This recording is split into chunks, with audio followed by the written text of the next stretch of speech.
बांग्लादेश के प्रधानमंत्री शेख हसीना 4 दिवसीय भारत यात्रा पर पहुंची हैं। नई दिल्ली में विदेश मंत्रालय ने कहा है, यह यात्रा मजबूत ऐतिहासिक और सांस्कृतिक संबंधों और आपसी विश्वास तथा समझ के आधार पर दोनों देशों के बीच बहुआयामी संबंधों को और मजबूत करेगी। अपनी यात्रा के दौरान हसीना अपने भारतीय समकक्ष प्रधानमंत्री नरेंद्र मोदी के साथ द्विपक्षीय परामर्श करने के अलावा राष्ट्रपति द्रौपदी मुर्मू और उपराष्ट्रपति जगदीप धनखड़ से भी मुलाकात करेंगी। यात्रा के दौरान बांग्लादेश और भारत के बीच जल प्रबंधन, रेलवे, विज्ञान एवं प्रौद्योगिकी समेत कई क्षेत्रों में समझौते पर हस्ताक्षर होने की संभावना है। इसके साथ ही कई अहम मुद्दों पर भी चर्चा होगी। ब्रिटेन के प्रधानमंत्री पद के चुनाव में लीज ट्रस ने जीत दर्ज की है। उन्होंने करीबी मुकाबले में भारतीय मूल के सांसद ऋषि सुनक को हराया है। लीज ट्रस मंगलवार को प्रधानमंत्री की शपथ लेंगी। लीज ट्रस को 81,326 वोट और ऋषि सुनक को 60,399 वोट मिले हैं। थेरेसा मे और मार्गरेट थैचर के बाद लीज ट्रस ब्रिटेन की तीसरी महिला प्रधानमंत्री बनी है। वहीं अब लीज ट्रस बोरिस जॉनसन की जगह ब्रिटेन की सत्ता संभालेंगे। देश भर में आज शिक्षक दिवस मनाया जा रहा है। इस खास दिन को भारत के पूर्व राष्ट्रपति डॉक्टर सर्वपल्ली राधाकृष्णन के जन्मदिन के मौके पर बनाया जाता है। इस मौके पर राष्ट्रपति द्रौपदी मुर्मू, प्रधानमंत्री नरेंद्र मोदी समेत कई बड़े नेताओं ने देश के शिक्षकों को शुभकामनाएं दी हैं और पूर्व राष्ट्रपति सर्वपल्ली राधाकृष्णन को उनकी जन्मदिन पर श्रद्धांजलि अर्पित की। मुंबई की एक विशेष अदालत ने सोमवार को पत्राचौल भूमि घोटाले मामले में शिवसेना सांसद संजय राउत की न्यायिक हिरासत 19 सितंबर तक बढ़ा दी है। ईडी ने राउत को 1 अगस्त को मनी लॉन्ड्रिंग के सिलसिले में गिरफ्तार किया था। बता दें, शिवसेना नेता संजय राउत पत्राचौल जमीन घोटाले से जुड़ी मनी लॉन्ड्रिंग मामले में फंसे हैं। भारत के थल सेना प्रमुख जनरल मनोज पांडे 5 दिन की यात्रा पर नेपाल पहुंचे हैं। 4 सितंबर से 8 सितंबर तक के इस आधिकारिक यात्रा में दोनों देशों के बीच द्विपक्षीय रक्षा संबंधों और आपसी हितों के क्षेत्र में सहयोग बढ़ाने का अवसर मिलेगा। थल सेना प्रमुख के रूप में श्री पांडे की यह पहली नेपाल यात्रा है। मनोज पांडे ने सोमवार को काठमांडू में नेपाली थल सेना प्रमुख जनरल प्रभु राम शर्मा से मुलाकात की। इस दौरान उन्होंने नेपाली सेना को विभिन्न गैर घातक सैन्य उपकरण सौंपे। बढ़ती मांग और लागत में कमी के बीच अगस्त में भारत के सेवा क्षेत्र ने उम्मीद से बेहतर प्रदर्शन किया है। S&P global India services purchasing managers index जुलाई में 4 महीने के निचले स्तर 55.5 से बढ़कर अगस्त में 57.2 हो गया। यह रॉयटर्स द्वारा लगाए गए अनुमान 55.0 को पार कर गया है। S&P के सर्वे से पता चलता है कि नए कारोबार लगाने में तेजी के कारण कंपनियों ने बड़ी संख्या में नौकरियां दी हैं और यह पिछले 14 महीने के उच्चतम स्तर पर पहुंच गया है।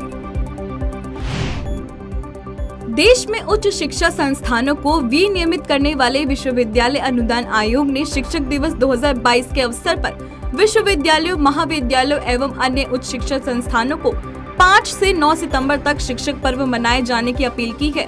साथ ही आयोग ने 5 सितंबर 2022 यानी आज सोमवार को 3 रिसर्च ग्रांट और 2 फेलोशिप स्कीम लॉन्च किए जाने की भी घोषणा की है।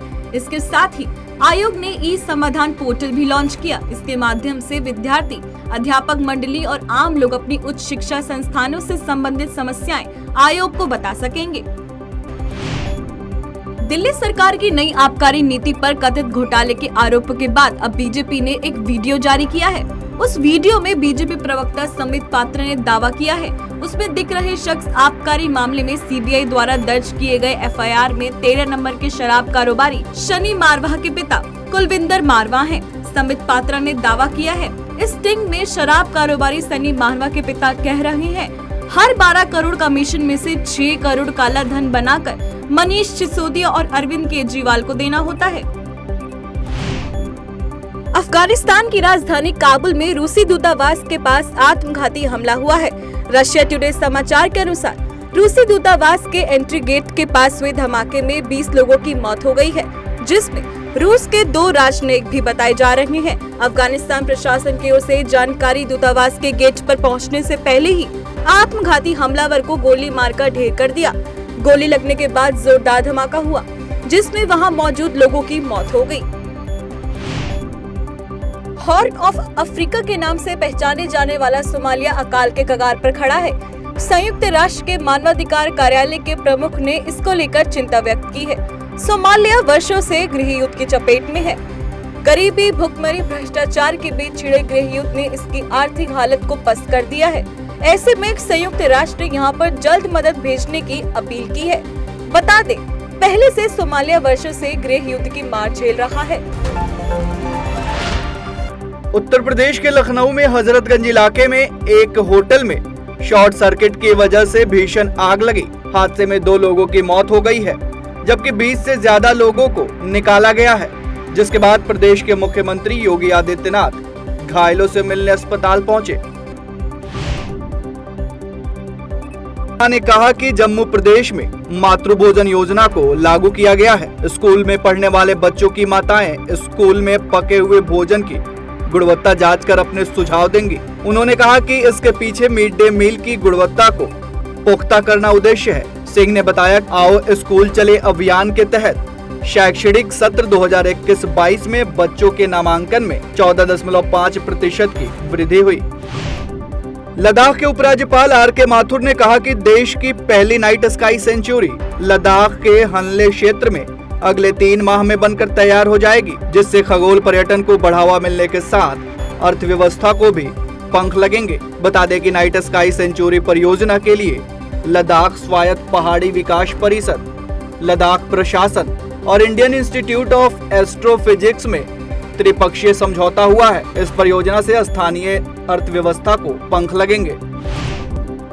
उत्तराखंड के अल्मोड़ा और पौड़ी के बाद अब 11 अन्य जिलों के भू अभिलेखों के डिजिटलाइजेशन का काम शुरू होगा। सचिव राजस्व चंद्रेश यादव ने बताया कि सभी जमीन को बकायदा एक यूनिक नंबर दिया जाएगा। इन नंबर के जरिए आप दुनिया में कहीं भी बैठकर अपनी जमीन की स्थिति देख पाएंगे। हिमाचल प्रदेश सरकार ने मंत्रिमंडल की बैठक में 780 आशा वर्करों की तैनाती के लिए योजना तय की है। ग्रामीण क्षेत्र में 8वीं जबकि शहरी क्षेत्र में महिलाएं 10वीं पास होना अनिवार्य है। भारतीय रिजर्व बैंक के अनुसार भारतीय अर्थव्यवस्था में सिंगापुर का प्रत्यक्ष विदेशी निवेश निरंतर बढ़ता जा रहा है। भारत को वित्त वर्ष 2021 से 22 में 58.8 अरब डॉलर का FDI मिला है। इसमें सबसे ज्यादा FDI 15.9 अरब डॉलर का निवेश केवल सिंगापुर ने किया है। FDI सूची में अमेरिका 10.5 अरब डॉलर के साथ दूसरे स्थान पर और मॉरिशस 9.4 अरब डॉलर के साथ तीसरे स्थान पर है। भारत में चीनी उत्पादों के बहिष्कार को लेकर बड़ी जानकारी सामने आई है। इस बार अगस्त से दिसंबर तक के उत्सव सीजन में चीन के व्यवसाय को 70,000 करोड़ की क्षति होगी। Confederation of all India traders द्वारा 31 अगस्त से शुरू चीनी वस्तुओं का बहिष्कार अभियान को इसका मुख्य कारण माना जा रहा है। माइक्रोसॉफ्ट कंपनी के अध्यक्ष और वाइस चेयरमैन ब्रैड स्मिथ ने मीडिया से बात करते हुए कहा कि आज विश्व का ज्यादातर भाग तकनीक के लिए केवल भारत पर विश्वास कर रहा है। उन्होंने कहा कि अगर आप अमेरिका की बात करें तो वह चीन की तकनीक पर बिल्कुल विश्वास नहीं करता। सारी दुनिया केवल भारत की ओर देख रही है। भारत के प्रति विश्व का विश्वास उसके विकास की अन्य मूल्यवान संपत्ति है। यूएस ओपन 2022 के सिंगल मैन टाइटल मैच में ऑस्ट्रेलिया के निक किर्गियोस ने रूस के डेनियल मेदवेदेव को 3-6, 6-3, 6-2 से हराया। वही वुमेन टाइटल मैच में अमेरिका की कोको गॉफ ने 7-5, 7-5 से चीन की झांग शुआई को हराया। दोनों टेनिस खिलाड़ियों ने जीत के साथ क्वार्टर फाइनल का टिकट पक्का कर लिया है। आज सनी देओल, दुलकर सलमान, पूजा भट्ट और श्रेया धनवंतरी स्टारर फिल्म चुप का ट्रेलर रिलीज हो गया है, जो सस्पेंस और ट्विस्ट से भरपूर है। इस फिल्म को आर बाल्की ने निर्देशित किया है। वहीं दूसरी ओर अभिनेता सलमान खान ने भी अपनी आगामी फिल्म किसी का भाई किसी की जान का टीजर रिलीज किया है। अभिनेत्री शहनाज गिल इस फिल्म से डेब्यू करेंगी।